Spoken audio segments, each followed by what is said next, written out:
Welcome back to our channel. In today's video, we will guide you through the process of editing an existing collection on Instagram. Whether you want to rename a collection, update the cover photo, or delete a collection, we've got you covered. Let's dive in. Step 1. Open the Instagram app on your Android device. Step 2. Tap your profile picture located in the bottom right corner to go to your profile. Step 3. Tap the 3 lines in the top right corner of your screen. Step 4. From the options that appear, tap Saved. Step 5. Select the collection you'd like to edit or delete. Step 6. Tap the 3 dots in the top right corner. Step 7. Now, tap Edit Collection. From here, you have several options.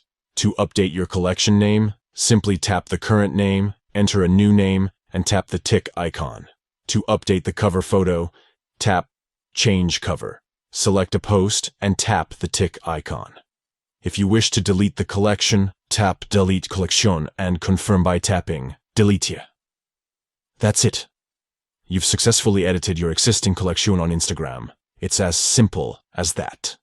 If you found this tutorial helpful, please give this video a thumbs up and subscribe to our channel for more useful content. Don't forget to hit the notification bell to stay updated with our latest videos. Thank you for watching, and we'll see you in the next one.